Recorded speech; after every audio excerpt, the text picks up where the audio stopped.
comentário a esta atitude do Nuno Santos? Alguma responsabilização ou isto é uma coisa que acha que faz parte? Acho que é um assunto muito importante. Não, mas eu vou lhe dizer, não tenho problemas. Até hoje de manhã, na academia, quando eu chego bem cedo, falei com o Nuno e disse o que achava. Repare, isto é uma situação que gerou um grande sururu por culpa do Nuno Santos. O Nuno Santos é um profissional de futebol, é um grande jogador de futebol. Foi um jogador decisivo para sermos campeões nacionais. É um jogador que ainda tem mais responsabilidade, exatamente por isso. E é um profissional de futebol.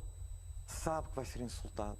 Eu sou insultado, ele é insultado, ele foi insultado, eu ouvi o que ele foi insultado. Foi muito insultado, foi. Mas tem que saber. Vai ser castigado eternamente? Não. Não. Não. Foi repreendido. Ele próprio sabe que fez mal. O Sporting é olhado muitas vezes como um clube fraco. Fraco não no sentido desportivo, não no sentido daquilo que é capaz de fazer desportivamente, mas um clube com fragilidades do ponto de vista da sua relação com as instituições do futebol, a questão dos poderes. Em relação à arbitragem, acha como é que está a arbitragem em Portugal e como é que está a relação do Sporting com a arbitragem? O Sporting sente-se um parente pobre ou acha que houve alguma evolução debaixo da sua presidência? Eu, como presidente, fico muito contente que as pessoas continuem a achar que o Sporting é fraco. Eu agradeço isso. Infelizmente não tenho sentido tanto não isso agora. Não, mas eu gostava que essa opinião continuasse, para nós fazermos um favor. Infelizmente não temos sentido tanto isso, mas o Sporting tem uma maneira muito clara e transparente de colaborar como um grande clube em Portugal, que é lutar por um melhor futebol. Por um futebol íntegro, transparente, saudável, positivo. Considero, sem qualquer dúvidas, que a arbitragem está muito melhor. A evoluir, muito melhor, muito melhor. Isso também se deve à presidência atual do José Fontelas Gomes? Eu acho que tem que ter muito mérito. Eu acho que a herança dele foi terrível. E não tenho problemas nenhum em dizer isto.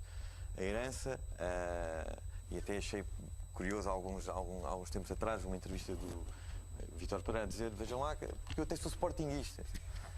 Infelizmente, isto no passado recente do Sporting não tem sido uma coisa que tem ajudado muitas vezes o Sporting, os factos de serem sportinguistas. E Vítor Pereira, para mim, foi um retrocesso, foi uma desgraça a arbitragem. E basta ver o que é público, os casos dos e-mails, aquela promiscuidade que existia. Portanto, considera que José Fontelas Gomes garante isenção. Eu acho que, repara uma coisa, eu acho que, mas não é só o Fontelas Gomes, também aos árbitros. Também aos árbitros, atenção. A herança era muito complicado. Todos lembramos que a arbitragem nos anos 80, nos anos 90, no 2000, com o apito dourado, toda a gente sabe isso. Depois houve esta parte do Vítor Pereira que foi extremamente infeliz. Acho que ninguém sentia, e a própria Federação, por alguma razão, a própria Federação muda o seu Presidente do Conselho de Arbitragem para José Fontelas Gomes. Eu acho que tem feito um trabalho, eu acho que tenho que dizer, muito positivo. Está a evoluir, está perfeito? Não. Mas os clubes também estão perfeitos? Também não. O VAR tem sido uma ferramenta fundamental. É isso que eu lhe ia perguntar. Fundamental, sim. Mas, como é óbvio, tem passado por dores de crescimento. Se calhar o VAR há um ano atrás era excessivo. Mas sente que o Sporting é mais respeitado hoje ou não? Muito mais. Muito mais. Muito mais. É mais respeitado porque também se dá o respeito. E sabe que muitas vezes o respeitar não é o fazer barulho, não é o fazer protestar. Como é que eu ia dizer isto? Protestar para inglês ver. O Sporting fala pouco, fala institucionalmente quando tem que falar. Tenho tido várias reuniões com o Fontelas Gomes. Posso dizer isto, em 4 anos e meio, em 3 anos e meio, falei com o Fontelas Gomes várias vezes. Nunca critiquei a nomeação de um árbitro para um jogo do Sporting. Nunca pedi um árbitro para o jogo do Sporting. E muitas vezes vou para o dia do jogo e sei quem é o árbitro no dia do jogo. E por isso o Presidente Fontelas Gomes pode comprovar isto. Dou sim, muitas vezes, o feedback da minha opinião de como é que as coisas podem evoluir. Nós estamos em pleno mercado de inverno e gostava de entrar exatamente. O Sporting sente uma pressão para vender em janeiro. Gostava também de lhe perguntar, ultimamente as notícias apontam para Marcos Edwards poder ser reforço do Sporting. O que é que nos pode dizer sobre isso? como imagina, eu tenho de defender os interesses do Sporting e não vou divulgar aqui Mas há negociações, detalhes. não é? Não, o objetivo que eu posso dizer, o objetivo do Sporting no mercado de janeiro era manter o plantel que temos. Esse seria o objetivo. Obviamente temos um departamento altamente profissional de scouting, estamos sempre a ver alternativas caso aconteça alguma surpresa de uma saída. Mas, à partida, o nosso Admite objetivo... perder, negociar o Tabata nessa negociação? Por troca? Não. Por troca. Não, isso está completamente fora. Isso não existe, nunca existe. Mas há um interesse efetivo por Edwards, não? Não vou estar aqui a mentir. Não vou. O Edwards é um jogador que interessa à estrutura do Sporting, interessa ao nosso treinador, é um jogador interessante, mas já interessava há algum tempo e nunca fizemos uma proposta oficial e não chegámos a acordo. O Sporting há uma coisa que é muito importante os sócios perceberem isto. Eu posso gostar muito de uma coisa, mas se eu não tiver a maneira ou pôr em risco a sustentabilidade do clube, não vou fazer, nunca. Gostaria. Não gostava de ter muitas outras Portanto, os Sportingistas dificilmente contarão com Marcos Edwards? Hoje, à data de hoje, dificilmente vai haver mexidas no mercado.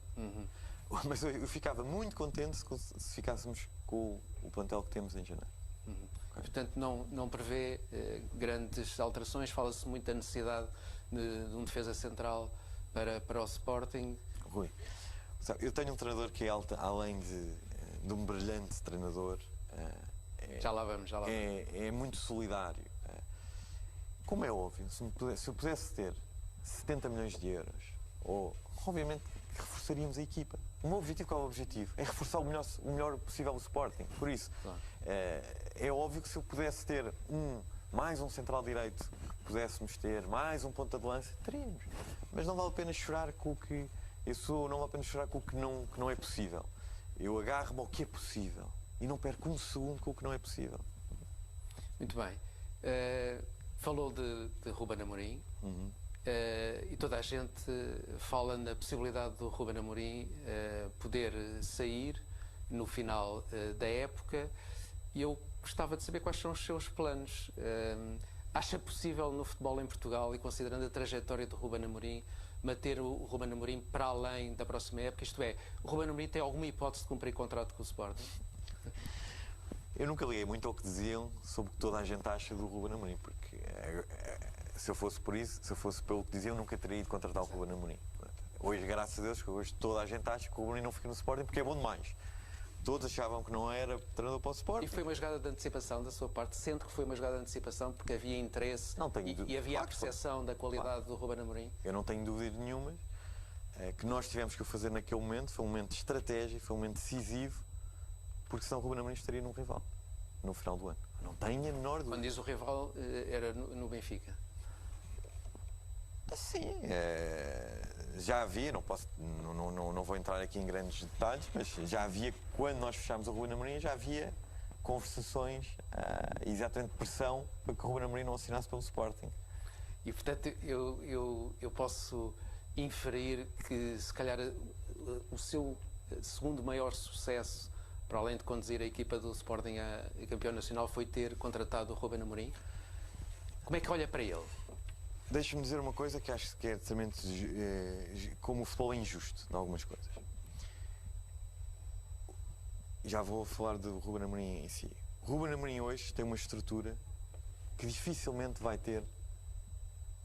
voltar a encontrar, eu já lhe disse isto, ele sabe disto, dificilmente vai voltar a encontrar na sua grande carreira de treinador que vai ter. E quando estou a dizer isto um diretor desportivo como o Viano, um diretor clínico como o Dr. João Pedro Araújo, um sport scientist como o Paulo Barreira, que foste buscar o Arsenal. Mas há grandes estruturas no futebol europeu, de clubes europeus com grandes estruturas. Mas eu não trocava a minha. Mas não trocava. Garanto que estou a dizer. Ele certamente ambiciona. Mas deixa-me dizer uma coisa. E essa é a principal função de um presidente. Porque se calhar há outros presidentes que se calhar vêm, que o mérito vai ser, porque se calhar são os que vão dar o treino. Eu não. A função de um presidente é contratar, é ir buscar, conseguir reunir, conseguir fazer aquelas pessoas acreditar num projeto, fazer reunir o melhor diretor desportivo que eu posso ter, ir buscar, não só na formação, por exemplo, Paulo Gomes, Tomás Moraes, Francisco Tavares, responsável da unidade de performance, vamos buscar ao Glasgow Warriors do rugby, Ou seja, e depois, qual é o que é muitas vezes injusto no futebol? É que eu posso ter uma estrutura espetacular destas pessoas, mas a peça-chave, que é o treinador, se não for competente, a estrutura passa por incompetente. E aqui, graças a Deus, que o Sporting chegou ao momento, em 2020, na altura quando o Sporting tem capacidade financeira para ir buscar o treinador que nós entenderíamos, tem ao seu lado o treinador uma estrutura, que eu vou dizer isto sem qualquer, mas uma estrutura espetacular. Espetacular. Unidade de performance, o gabinete de observação, são áreas que eu vivo diariamente, o dia a dia, dedico, estamos lá.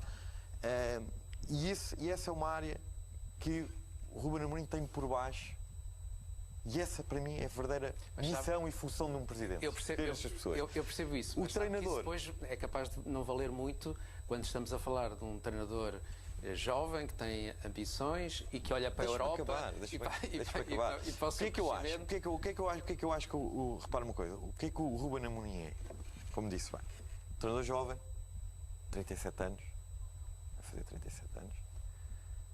Sim, vai fazer 37 anos. Está primeiro ano na Champions League,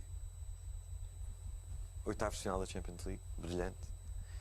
Campeão nacional, Taça da Liga, Supertaça, e está nas discussões de vários títulos neste ano. O Ruben Amorim é um treinador brilhante.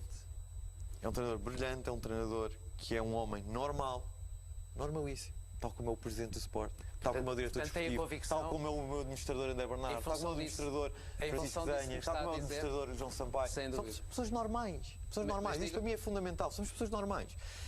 E é um excelente líder, condutor de homens, de jogadores. O que é que eu acho do Ruben Amorim? Acho que, sinceramente, nunca foi. O Ruben Amorim tem um contrato que ele quis assinar por ele.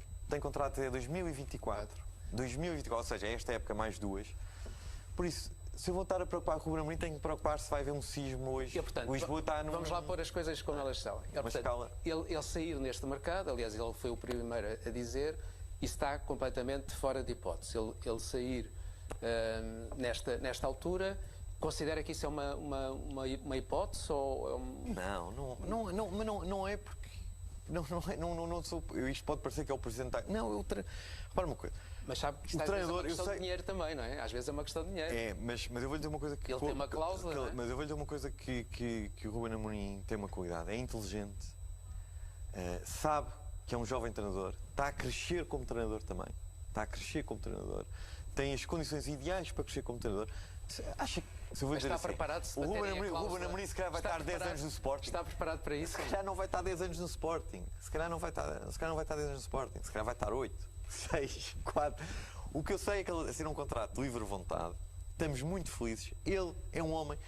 Ele é muito transparente. Tem um plano B se aparecer alguém a bater a cláusula? Claro que não tem plano B. O Ruben é um homem feliz no Sporting. Feliz no Sporting. Com contrato até 2024, por isso para mim é um não assunto. Eu sei que o Sporting muitas vezes sofríamos por não ter um Ruben Amorim. Agora estamos a sofrer porque temos um Ruben Amorim. Eu não sofro nada. Mas, obviamente que perceberá também, em função, não sei se teve sondagens, interesse, manifestação de interesse de clubes, falou-se muito disso, como sabe, mas obviamente isto do futebol é tudo muito volátil e nesse sentido muita gente acha que para o Sporting vai ser muito difícil mantê-lo no final da época. Está preparado para isso? Para quê? Para perder Ruben Amorim, no fundo? Não estou. Neste momento é um não assunto. Neste momento é um não assunto para nós. Nem para mim, nem para o treinador. Muito bem. Tinha aqui uma ou duas questões importantes que têm a ver, por exemplo, com as trocas de jogadores com o Futebol Clube do Porto. Isso foi muito falado. Como é que isso aconteceu? É uma questão contabilística? É uma questão mais contabilística? Quer dizer, posso falar pela parte do Sporting. E foi claro que até o Sporting nem pôs essa troca de jogadores nos resultados. Muito se falou que era para martelar resultados. O Sporting nem pôs. O Sporting fez trocas apostando no valor desportivo dos jogadores. Fizemos com o Gonçalo Esteves, exato, que ainda jogou agora e tem jogado, um jovem de 17 anos.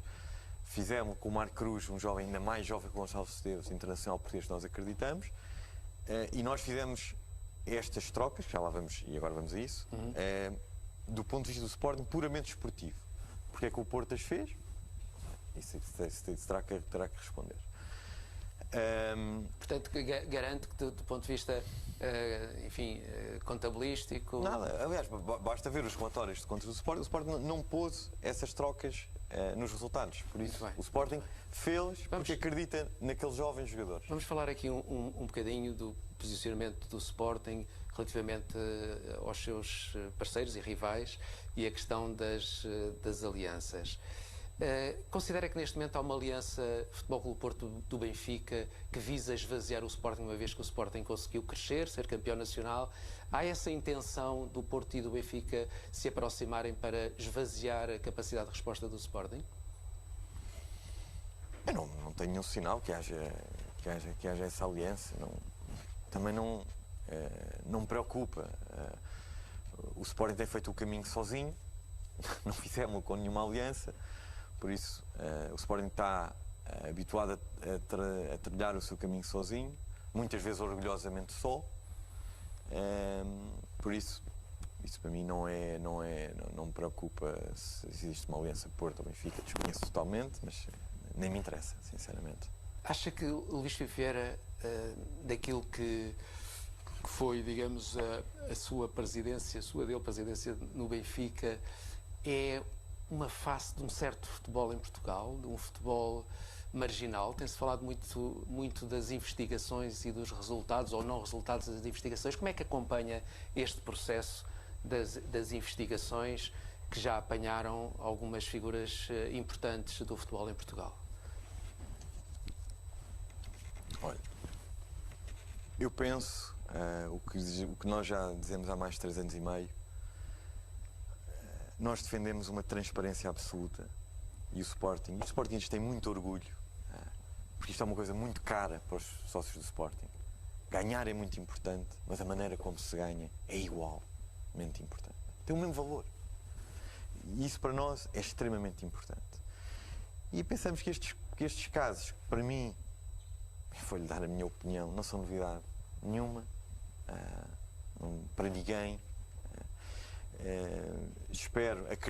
Acredito que não vá, que a montanha vai parir um rato, não quero acreditar nisso. Acredito que estas escutas, as que realmente interessam, aqui escutas, parece que, eu acho que deve-se focar nas escutas realmente que interessam, de quem é arguído, do que é que estão a ser acusados, e investigar até as últimas consequências. Em relação ao seu posicionamento relativamente a Pinto da Costa, foram conhecidas, toda a gente tem na memória, declarações que fez relativamente ao posicionamento de Pinto da Costa e utilizou até palavras bem duras relativamente ao Presidente do Futebol Clube do Porto. Mantém tudo o que disse? Qual é a caracterização que faz também em relação ao futebol? Eu tenho um processo de crime, que o Sr. Pinto da Costa me colocou, um processo de crime exatamente por essas afirmações, mas sim, não tiro uma vírgula ao que disse.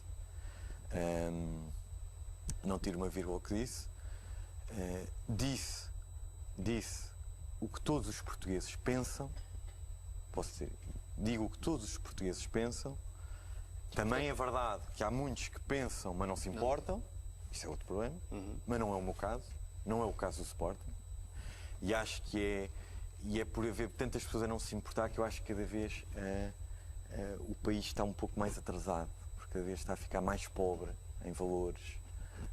Há muitos bandidos no futebol em Portugal. Mas deixe-me só, por isso em relação é o que eu penso, é o que os portugueses pensam, simplesmente muitas vezes teve a coragem, não sei quem tive coragem, apenas disse o que acho. Acredito num Estado de Direito em Portugal, onde existe a liberdade de expressão. Não acredito que serei condenado por ter dito o que disse, mas também deixo de dizer que se for surpreendido negativamente por tal, também guardarei essa condenação ao mesmo nível das condecorações e louvores que tenho na minha vida. Portanto, considera que Pinto da Costa não faz falta ao futebol? Não, Rui, quando agora estamos a falar em escutas, vejam, toda a gente agora, todos os dias, quase é uma escuta. Já viu a gravidade das escutas em 2004 ou 2004, penso eu. 2004. Sim. Não estou a falar dos anos 80 e 90. Imagino aí. Mas em 2004, quando temos um presidente de viva voz a oferecer prostitutas a árbitros, a corromper os árbitros para os jogos. Acha que algum país de primeiro mundo este tinha condições de ser dirigente? Eu sei que não. E se o país considera, é um país que está, e é uma das razões porque este país está muito atrasado. E custa muito ver pessoas, muitas vezes, a criticarem, comentadores a criticarem a ética e a moralidade dos políticos, mas depois, essas mesmas pessoas, quando é no futebol, são incoerentes, esquecem-se e apoiam presidentes que fazem exatamente o que eles criticam. Mas como é o futebol, parece que é permitido. Não há valores. Nos valores, para mim, têm que existir na escola, na política, no desporto. O Sporting não será apanhado neste, como é que eu ia dizer, caleidoscópio de investigações e de... Não. O Sporting, em escutas do Viana com agentes, isso vai ser de certeza. Se estão toda a gente sob escuta em 3 anos, há uma coisa que lhe garanto. Não vai haver no Sporting familiares de presidentes a ser agentes, sócios de agentes, a cobrarem comissões a jogadores, direitos de televisão. Isso não vai haver seguramente. Isso não existe no Sporting. Neste Sporting não existe. E isto é uma coisa que orgulha muito os sportinguistas e muito importante para os sportinguistas. Muito bem. O nosso tempo, infelizmente, acabou. Tinha uma série de questões mais para lhe colocar. Nós tínhamos uma pergunta de televoto que colocámos aos nossos telespectadores. Como avalia a presidência de Frederico Varandas como presidente do Sporting? Excelente, 82,6%. Boa, muito boa, 12,5%. Razoável, 4,4%. Má, muito má, 0,5%. Agradeço-lhe a sua vinda a este programa. Pode revelar-nos, pode assegurar que vai ser candidato à presidência do Sporting? Sim. Boa noite, Rui. Boa noite a todos os telespectadores. Não foi um tabu, não foi intenção nenhuma fazer um tabu. Como o Rui coloca a questão, se eu vou ser recandidato, serei novamente candidato, eu sou a minha equipa. Isto exigia que a minha equipa também o quisesse ser. Tive, obviamente, de falar inicialmente com a minha família. Isto é sempre um cargo que eu considero sempre extremamente egoísta, porque, ao contrário da maioria dos outros empregos e funções, esta afeta muito as pessoas que estão à nossa volta. E este mandato foi um mandato